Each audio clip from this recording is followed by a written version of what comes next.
Hey guys, welcome back to this week's Can Man's videos.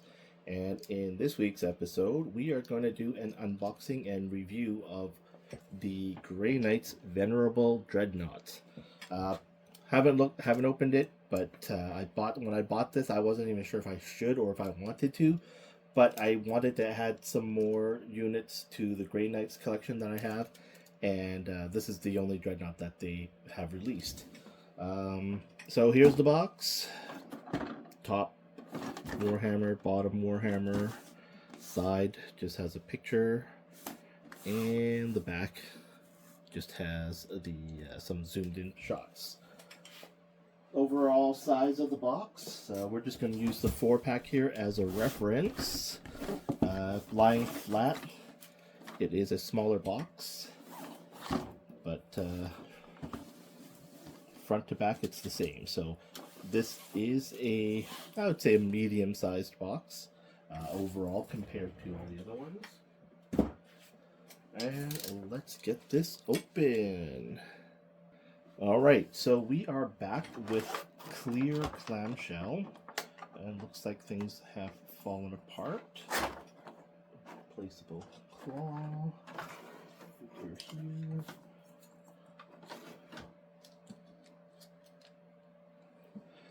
A small piece, I'm not quite sure what it's for.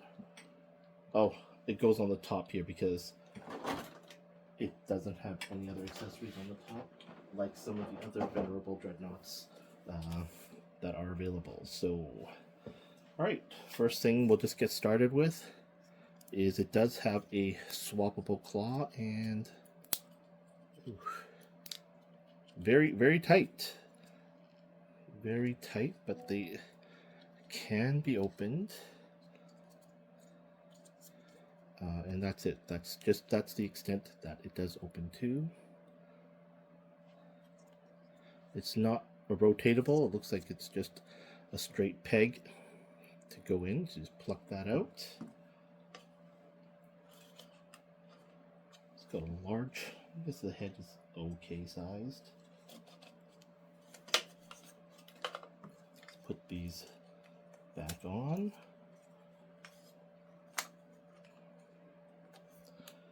Okay, let's get a better look at this by bringing them up close.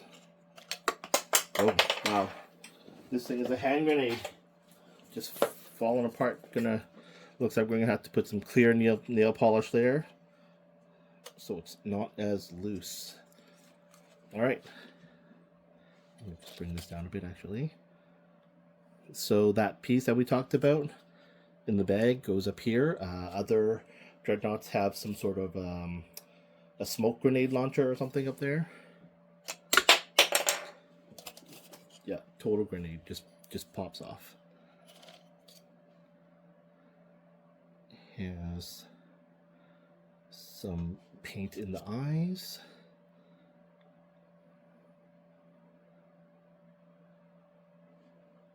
Okay, pop that plate back on. Now let's rotate it to the side.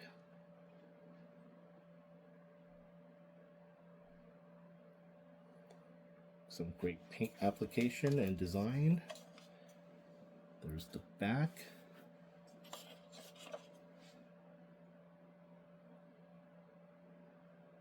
I do like these hoses.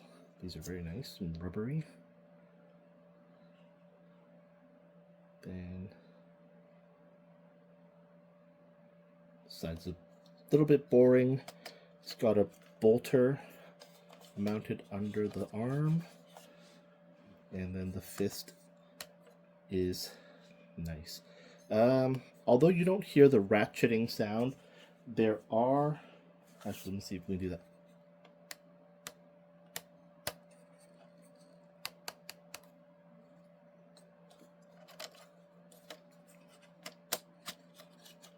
So, hope the microphone was able to pick up. It's got a soft ratcheting sound with a lot of clicks. The legs open. That's about it. And then you have Oh, these pistons, these are moving pistons.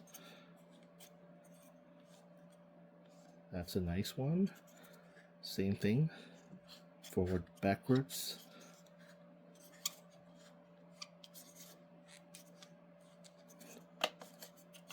A hip joint.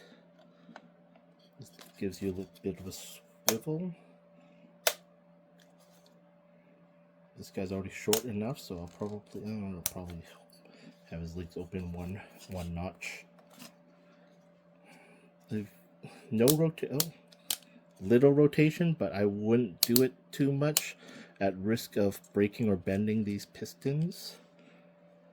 What else? Oh, this opens up, and you actually, oh wow, yeah, you can open that up and see the poor Grey Knight's torso in there. Actually, I'm curious. Let's see if that scales properly. Alright, so that's actually not bad. That scale is not too bad. Let's see if I can wiggle this backpack off. So in comparison, it's popping off. Let's bring his arm down. I would say in comparison, it's actually, the scale is close. It's not too far off. And I wonder if I can pop this head off and if they're the same peg size. Alright guys, bonus content. I have not seen this on any other YouTubers' channels, but you can pop the head off. It is the same head size and peg as the other Joy Toy figures. So I just put my Reverse Sergeant's head in. Fits perfectly in there, which is pretty cool. And the reason I did that is one of the Space Wolves, excuse me, Dreadnought, I didn't like that wolf skull head there that it comes with, and I was curious if and the only reason I didn't buy that Dreadnought was because I didn't like the head. Meaning now that if this same head fits with that one, I can swap that head out with a custom head. And also, it gives you know what, ratio here. So you can also swap these heads around. And online, like eBay, AliExpress, you can buy just heads. So that's really, really cool. That is really cool fact that I just learned, and I am happy to share with you guys. So if you also want to buy Grey Knight or Dreadnought and you're like, man, I don't like that head, you've got some options. It's really cool. All right, so there it is. That's just the head peg.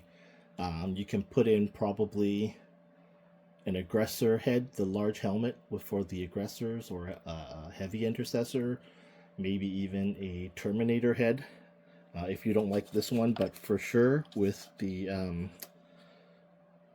Space Wolves, I can now buy it and happily replace that head with a cooler one, or one that I prefer over the stock one on there.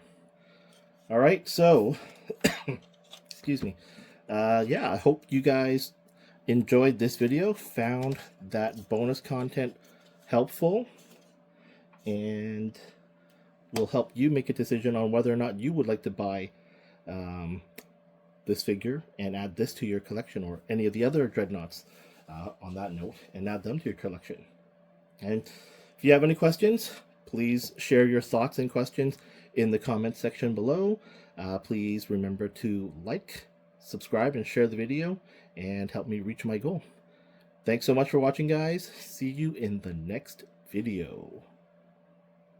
I'm back again with a little makeup part to the video.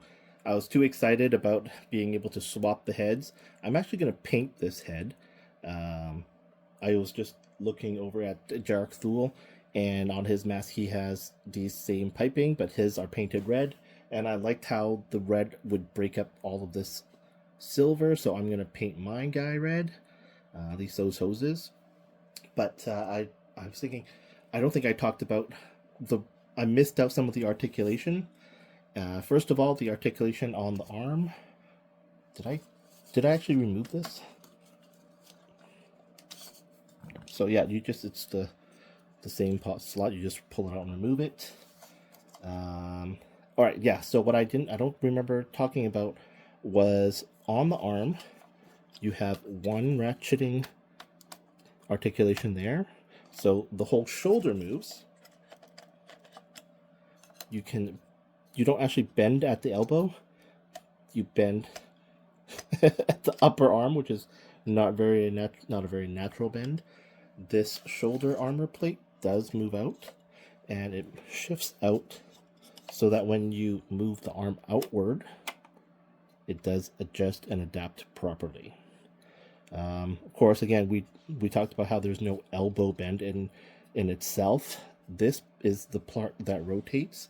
So let's just put the claw on for appearance, trying something different, and that's where you're rotating. And again, these do bend. Leg. We talked about how the legs open left and right, and that there's a swivel here, and that these pistons move up and down. What I don't think I talked about is this does not bend at all. There's no knee bend. This is just going to be a straight leg, and you only have that point of articulation and at the ankles. The toes don't even move. So when it comes to, sorry, I realized the toes don't move. So when it comes to articulation, this figure is actually really disappointing. It looks cool, but out of all the different types of dreadnoughts, this guy's probably the most boring dreadnought out there. This arm just goes up and down, rotates up and down. There is no side to side swivel or pivot or anything like that. But yeah, I think the Venerable Dreadnought design is probably the most boring of the designs of all. Good thing it's actually not that expensive in comparison to some of the other larger kits that are not figure based. So it's okay. Like I said, Space Wolves has a Dreadnought as well. I think it's a Venerable Dreadnought. I can't remember, but it comes also with a head where the helmet has a wolf skull on top, but it looks really, really bad. So I didn't buy it only because of the head. But now that I know I can swap it out, I'm definitely going to pick that up. And I've seen some really good stuff on eBay and on AliExpress that you can buy to replace it. So that's exciting. And again, I'm going to see if there's a flag or a grenade launcher. Oh, do these open? I was looking at this. I was like, I wonder if these opened. But they don't. This piece here is a little bit loose, so if you really want to, you can pull it out. I don't see a purpose in doing that.